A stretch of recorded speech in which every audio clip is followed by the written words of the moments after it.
What if I told you that I'm standing underneath the shade of a tree that grows something that tastes like vanilla cotton candy, or as it is actually called, ice cream? This is the ice cream bean plant. I don't know why I hadn't grown it until the last couple years, but we grew this one from seed, and I think it's extremely underrated and is probably going to be a very popular backyard orchard tree in a lot of different climates, not just a warm tropical one, although it does thrive there. So in this video, we're going to show you how to grow the ice cream bean, including from seed, and some of the extra benefits that it has. So this is Inga edulis. It is native to Central and South America, but don't fret, you can grow it. I'm growing it here in San Diego, California. In the wild though, it'll get 30 to 60 feet tall. I was surprised at how quickly mine grew. We grew this actually from a seed. Confession, we thought this was a longan tree. When we planted it here, we thought we were gonna get longan, which is another delicious fruit. In the soapberry family, turns out we got these, but what a pleasant surprise, because they're such a beautiful plant. Now the taste is great, but these are a member of the legume family, so they are nitrogen fixers. What that means is they take atmospheric nitrogen in the air, and they actually, through partnership with bacteria at the root zone, we call that the rhizosphere, they actually will fix that nitrogen into the soil. So they'll add nitrogen to the soil on the net, which is great. It means that your fertilization job is a little bit less serious. Now the pods, which I have some, but they're not quite ripe yet, but don't worry, I'll still show you what they taste like a little bit later in the video. The pods can get up to 2 feet long, and they're weirdly tasty. It's something where you open it up and you go, I don't know if this will taste good, because it doesn't look that good. It looks kind of like a little fuzzy moldy, but I gotta be honest, it tastes absolutely delicious. Climate-wise, of course, it's gonna want like zone 11 plus, but I'm in zone 10B, I can grow it. If you're in California, Florida, Hawaii, you can definitely grow it in the ground. I would say even in zone 8B plus, you can probably plant it in the ground. If you're in a lower zone like that, you would probably wanna put it maybe next to a wall, maybe a brick wall or something, maybe a dark wall that sucks up some heat, releases it, so you get a little bit of a microclimate boost there. We call that pushing the zone. Got that from my friend David the Good. But if you're in a colder zone like a 6, 7, probably not a good idea to put it in the ground. You could put it in like a half whiskey barrel that you can move around, or a big pot or container. I would use a potting soil instead of the mix I'll show you a little bit later on. So I would use Fox Farms Ocean Forest. That's what I use for my dragon fruits and some of my other tropicals in containers. It works really, really well. Huge fan of that. But did you know, weirdly, for a tree like this, most of the time you can't grow trees from seed. In the case of the ice cream bean, you can. So here we have some ice cream bean seedlings we started about 4 months ago from last year's crop. Weirdly, what you do when you eat an ice cream bean pod is you suck the fuzz off the bean. I don't know how else to say it. That's what you do. It tastes absolutely scrumptious, guys. It's delicious, but you're left with a bean. So what do you do with it? You can plant the bean and you put it in the soil. This is our Epic 4-cell standard sort of, I think we use like a Fox Farm seed starting soil here, and it's great. It'll germinate in like 1 to 3 weeks. Then when you transplant, this is why I like the bottoms of the trays that we have. You come out, boom, no soil disturbance whatsoever. Some plants have a taproot. This is one of them, and it is not liking to be disturbed. So don't disturb it. Just pull it out nice and easy. Transplant this in. I'll go back over to my big tree and show you what to do next. We're back at Big Mama Ice Cream Bean over here. Very tall. I've pruned it a couple times too. It's still this tall, which is wild.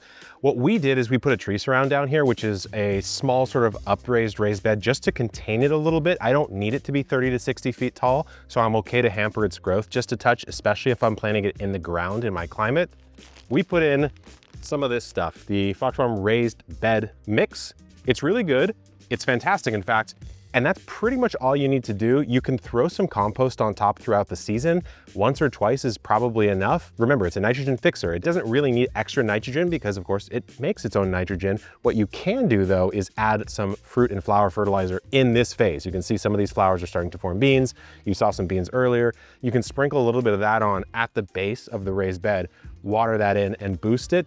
But to be honest, it's pretty good in most soil types. Clay, loam, sand, it's fine. And fertilizer-wise, it doesn't need a whole lot. You just wanna make sure you give it ample water. Ours is on irrigation, but you just come through and give it a nice amount of water and a good amount of sun. As much sun as you can give it, it will produce for you. Okay, so let's say you've got your ice cream bean tree in the ground and it's going crazy like mine is. What the heck are you supposed to do to keep it under control? I'm gonna walk over to it and show you, but I'm not gonna do it right now because the beans are forming. You wanna do this in winter, late winter, when the next cycle is yet to form, because if I did it right now, I would be taking off my beans. I don't wanna do that. So you're gonna have one main stem that's gonna come out at the start. You wanna select maybe 3 maximum, I would say, for a home gardener. If you were in like the tropics, you could just let it rip. But in this case, I want 1 or 2. So I have this one here, big shaking, and I've got this one here. Those are my 2 main stems. And I want to keep my canopy, much like a lot of the other trees in a backyard orchard. Am I reaching up there? I'm very tall. I'm 6'4", I still can't reach that. I'm not gonna get on a ladder to get a bean, 12 feet tall. So what I'll do at the end of the season is I'll come down and bring this down to about 8 to 10 feet, which might mean I have to get on a ladder for that. And I'll also control the outer canopy. I don't need it to be spreading dozens of feet out, so I'll trim some of this stuff off. And then of course you'll do the standard, the 3 Ds, dead, diseased, damaged. The real important thing is just keeping the growth under control, because unless you want this thing to absolutely take over, and there are some cases where you would, which I'll talk about, you really do need to prune it down. Okay, so you've pruned it up. Now, what are some weird benefits besides eating it, which I'll show you in a bit? So in permaculture systems, the ice cream bean tree is known as a nurse tree. It's something that provides a lot of shade, a lot of dappled shade specifically, something that you could use as basically cover to start a lot of other things. Maybe you could put your seedling trays under here in the early spring, get this thing going really nicely. It also, all these prunings, just like my loquat behind me, can be used as great ways to get some extra nitrogen and carbon into your composting systems. I find that the fresh, sort of not super woody tree branches from these tropicals tends to heat up a compost pile pretty darn quickly. But that's all well and good, but a lot of us are growing this because we want to devour those beans.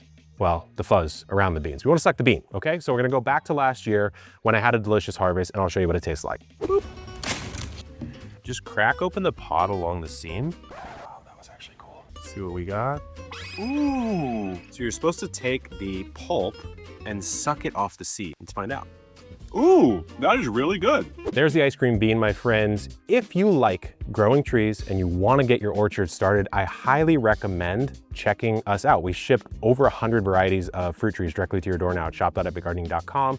And we will see you on the next one. Our fruit tree playlist is right over here. Good luck in the garden and keep on growing.